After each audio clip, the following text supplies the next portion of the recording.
I read one of your posts whereby you were talking about the fancy VC or the PE offers. I can imagine they were perhaps worth equivalent of a crore in India, yet you didn't pick them. I would want to talk about degrees and their sheepskin effect, Subhashish. Whenever people reach out to me for certain degrees at Oxford, that hey, is this going to help with my career, etc., I tell them very clearly, boss, if you want to stay in the corporate world, this degree is worthless. Could you, Subhashish, also talk about how were the 2 years or 1 year, whatever you spent there, what were they like?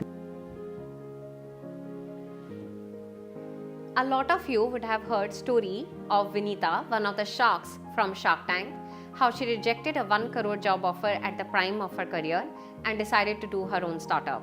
Do you know what kind of psychology, what kind of ecosystem, what kind of parameters are people like Vinita thinking when they actually reject a job offer worth a crore in India?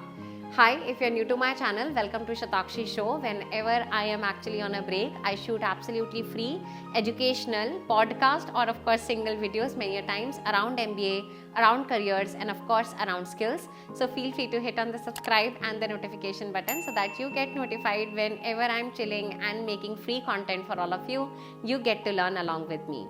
This is a very interesting podcast and a very meaningful one because we are going to be covering Subhashish's story, how after Mckinsey he got an offer and what did he really go through, what kind of other opportunities did he have in his kitty because of which he left a job offer worth a crore, and that too almost around 8-7 years ago. I really hope that you enjoyed this podcast.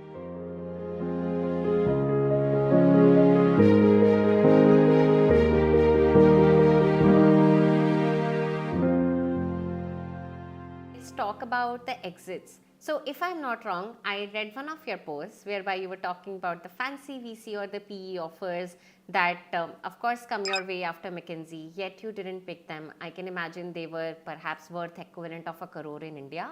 So once again, what was really going on in your mind when you were rejecting those covetous job offers? Right. So after if I look at my peer group at McKinsey, most people do one of, I would say, three things. There's private equity, there's venture capital, and there's social impact of some kind. All of them eventually likely leading to a B school, and that was a very set path. In college, I had heard of the Rhodes Scholarship. I'd even applied for it in my final year. And that had in college in the St. Stephen's context seemed like something that's aspirational, and I wanted to take a crack at it again. So I took a crack at it, and this is right around the time that the interviews for PE and VC firms had started, and I took a crack at it, and I went through the first round, I've been shortlisted for the final round, etc. And then I had this offer from a large private equity firm, as you rightly said. It was like in those days a 1 crore plus pay package, obviously extremely tempting. And at some point, I'd written down my withdrawal letter from the road saying that, guys, I mean, I love you guys, but this is just too much money to give up in life. Thankfully, some of my colleagues at that point intervened. They said, dude, just at least go and interview, right? And if you still want to take the same decision, go and take it nonetheless. So I went to the Rhodes final interview. I didn't care about it, so I just went for my slot. I came back, whereas everyone else, the other 15, were usually like super nervous, staying in the interview place the whole day. And I kind of went at the end for just to listen to whatever the announcement was. And when they announced my name, I think again that same feeling of being able to imagine your life and your sense of happiness in it came to me. So again, I was imagining, do I see myself for 2 years or 3 years at a private equity firm, working maybe 12 to 16 hours per day, Saturdays included, and working extremely hard in that kind of an environment on those kind of problem statements? Or do I see myself as a Rhodes Scholar at Oxford, experiencing Oxford, pushing myself in different directions?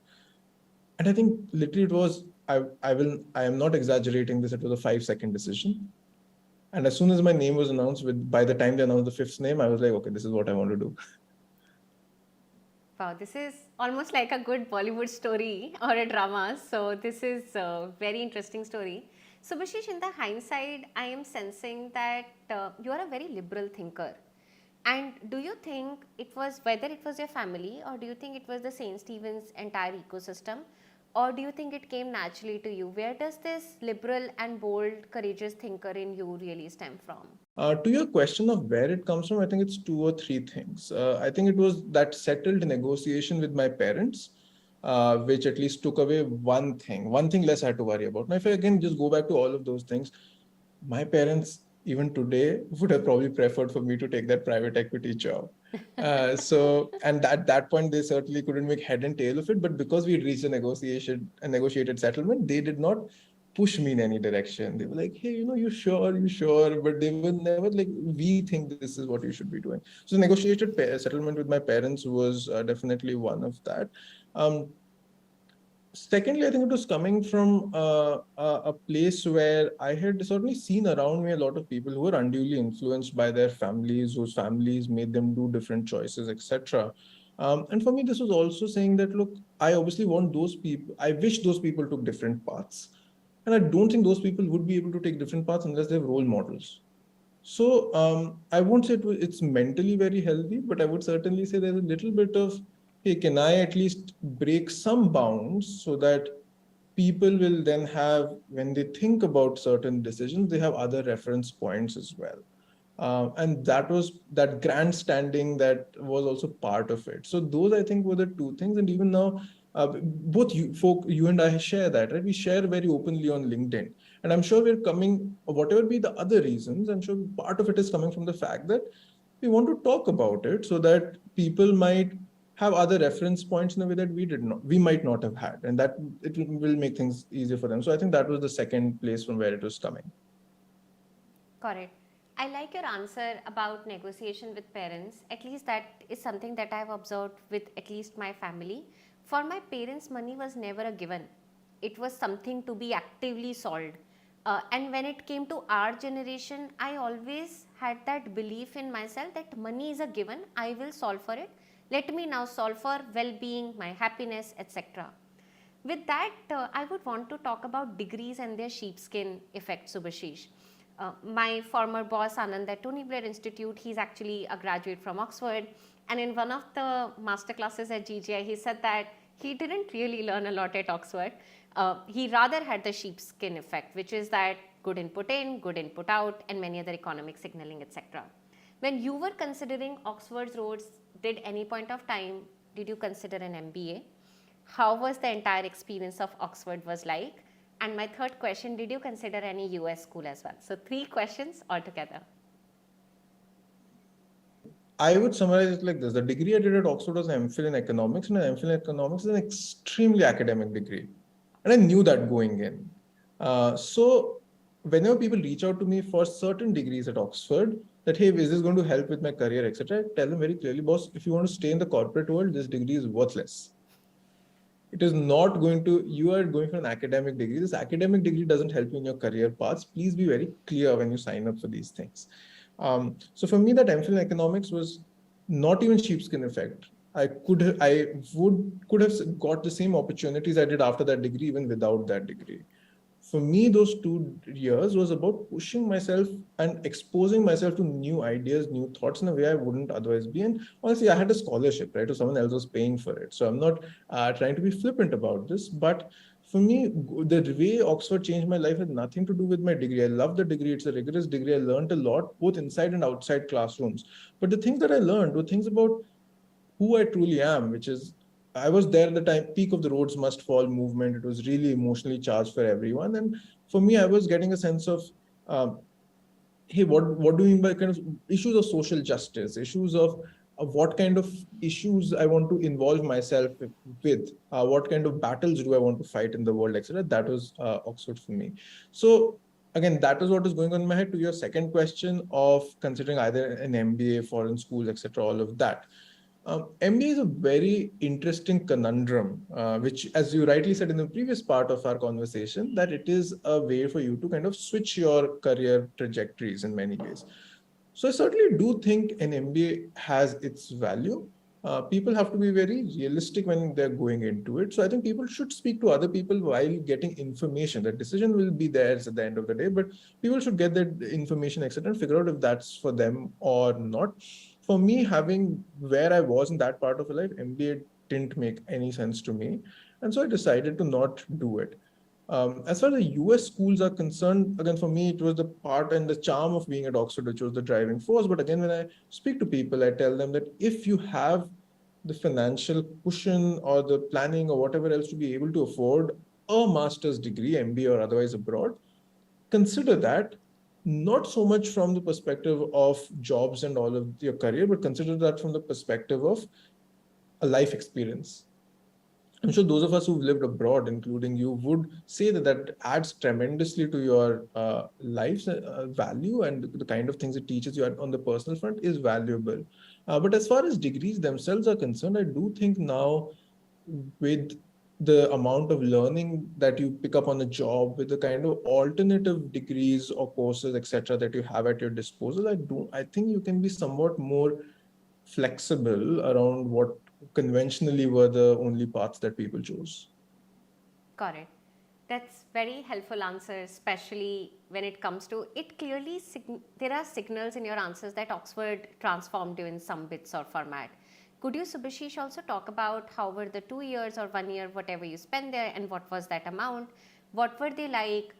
How differently they treated Rhodes Scholars, if they did? So just trying to understand the life of an Oxford student, especially a Rhodes Scholar, from someone's perspective who is perhaps not thinking about degrees from a job point of view, but just enlightenment point of view.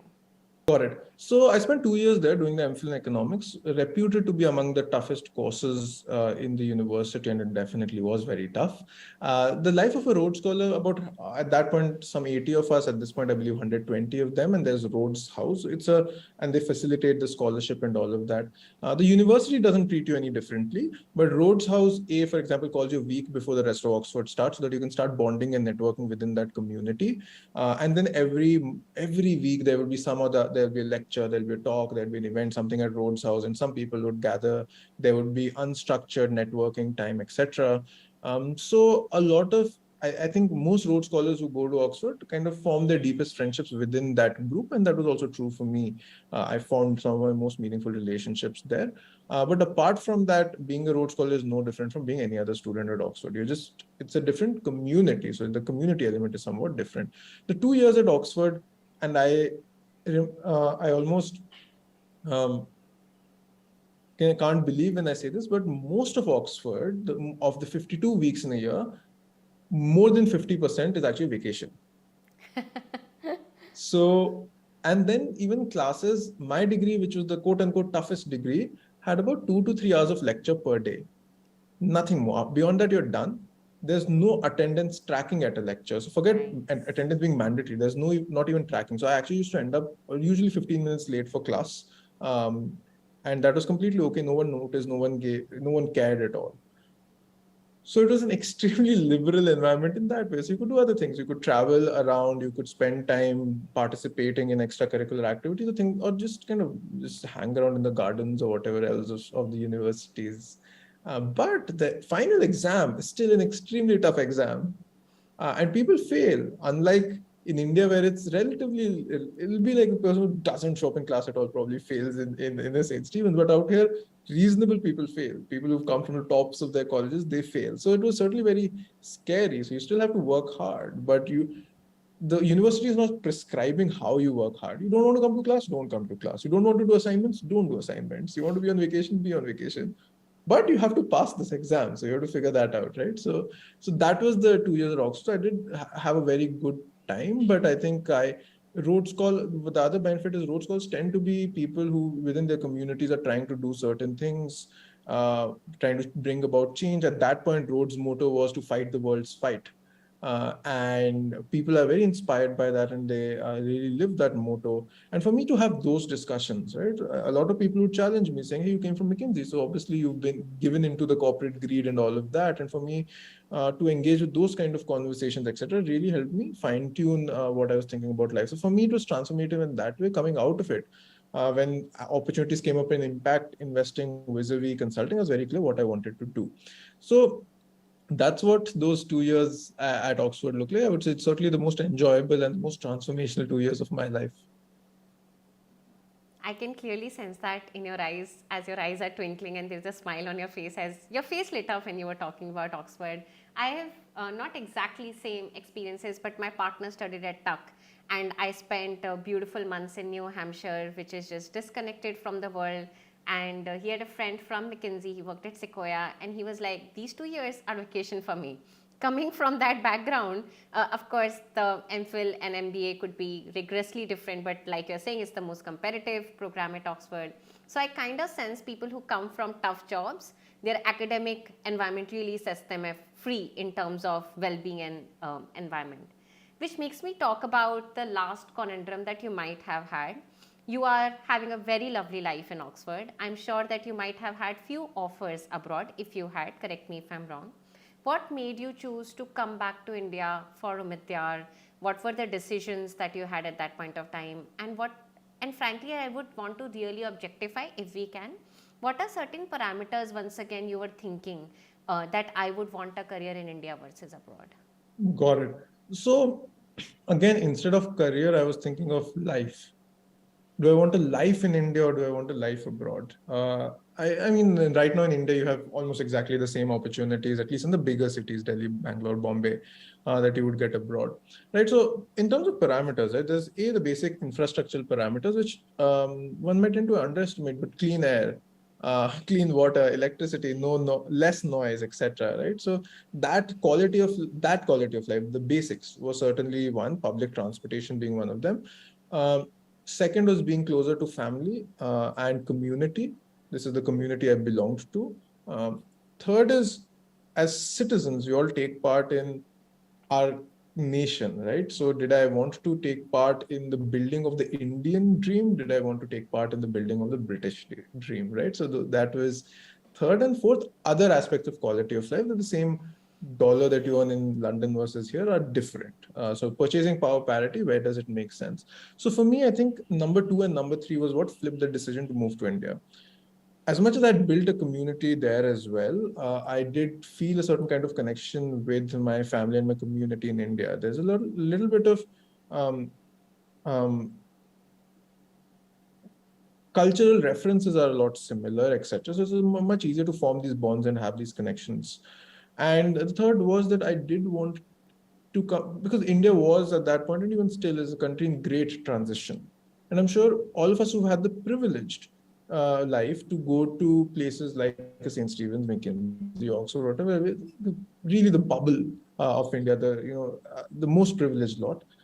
I do think there's certain, not hard obligation, but there's something you want to give back to the country and the community you're part of it, at the very least participate. And I think that was what flipped the decision to come back to India. I wanted to kind of build something here. So I did have an offer. I had an offer from Mckinsey to be in the London office. But I did come back to Omidyar. I started building something for Omidyar here, which was a practice on digital identity and digital rights.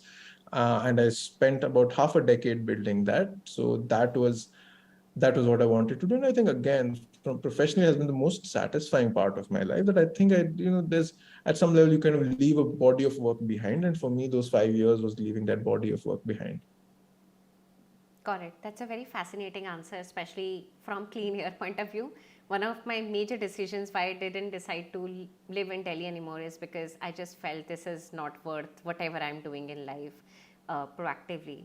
Which makes me almost move towards the end of this podcast, Subhashish, and talk about your recent decision of working at Club, where our both respective organizations, GJ and Club, have also collaborated together meaningfully.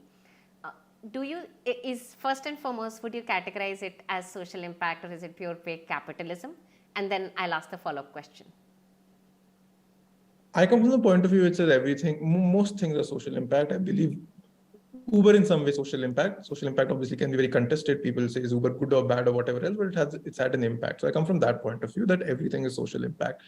Is Club explicitly social impact? Is it optimizing for social impact? No. So in that sense, it is not social impact at all. Got it. So my follow-up question is this. From my own journey, when I was at the prime of my private sector career in 23, I left my private sector job. I said I want to work with government. That is when I was working with Adil. You might of course know him, former chairman of Mckinsey. And after a point of time, my patience with governance started withering off. I realized that this is just taking way more time. And then of course, TGI came into existence. Do you think that your career journey is also coming to a place where you have had some peace, some satisfaction of making good in the society, and now you're moving towards pure play capitalism, which is also fine, trying to take a full circle? Is this your mini version of getting into McKinsey in your 30s again? Certainly not getting into McKinsey again, as much as I enjoyed or learned from my time there. But here's how I think of it, right? I mean, and it's also an experiment, as you rightly said. Being inside is has its own challenges. Someone once told me this about someone who spent decades in public policy. Once told me, unfortunately, the reality of public policy is you just are there and you're like chipping away every single day, and none of those days seem to matter.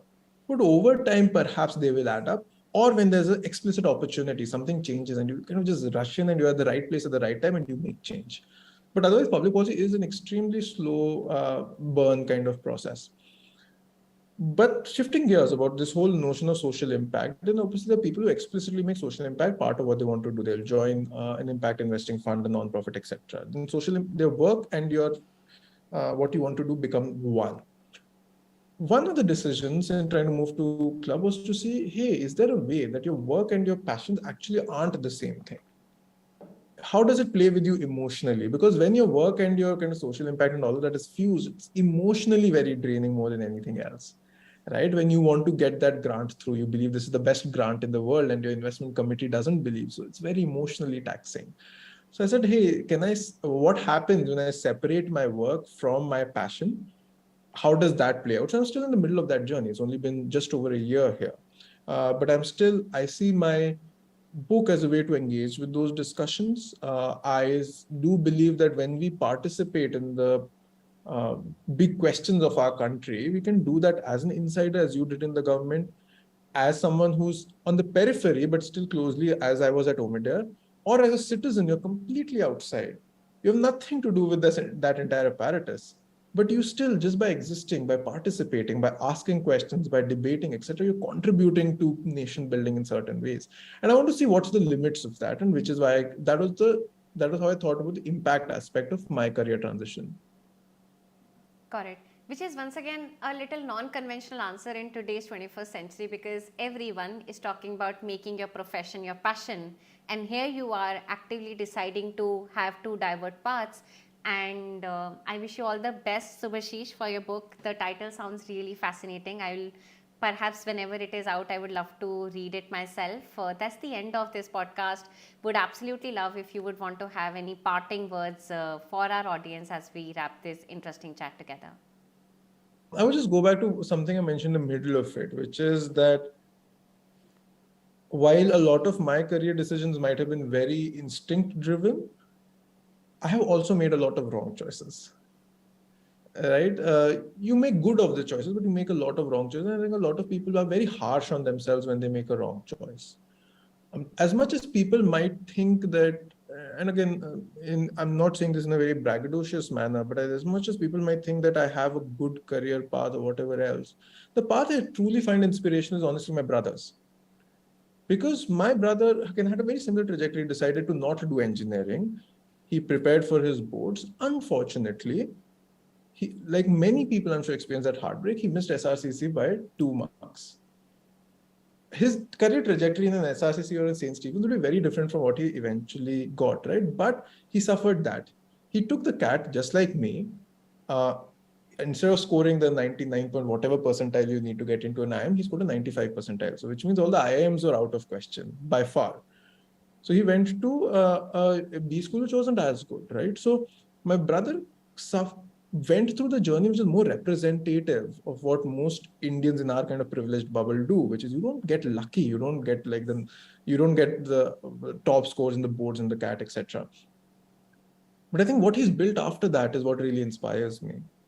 He clawed his way into private equity, first in kind of junior roles, etc. At some point, he realized, look, you know what, I'm not scaling this way because somehow I'm hitting this glass ceiling. And he, for his own thing, decided I'm going to go and do an MBA in Columbia.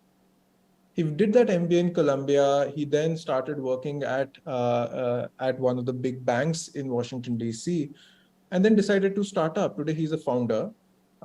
He's gone to Y Combinator. His previous company that he was at is an extremely successful fintech in Mexico. He is in Mexico as well. And that's the story I draw inspiration from. Because it's not so much about, people like me just get lucky. I don't think there's much that's inspirational in that story. What's inspirational in the story is people who fall down, pick themselves up, and get going. And I want people to realize that you make wrong decisions or you get bad luck, you're not doomed for life. I think my brother's got a lot more exposure now. I think he has a lot more money, and a lot of things are just going right in his life. And I think those are the kind of stories we honestly should be talking about. Wow, that's a very beautiful way of ending this podcast. I like to say this myself, that you don't make bad decisions. You just make decisions really good for yourself. So you have to just make out the good for yourself. And here's this podcast celebrating all elder brothers and sisters and all Indians who do not just get things right in first attempt, who fall down and pick themselves up in finite times. That's it from my side, Subhashish. Thank you once again for taking our time on the Shatakshi Show. I've had a very good time chatting with you on a Sunday morning. And yes, thank you so much again. Ciao. All right. I really hope that this podcast and Shatakshi Show with Subhashish was insightful for all of you. Like I've always said, if you want to learn directly in a live and interactive setting from people like Subhashish and other CEOs, get employment support, and of course join a very talented cohort, feel free to check out my education venture, globalgovernance-initiative.org, where we run an alternative to international MBA and international MPP. Cheers, I'll see you very much soon.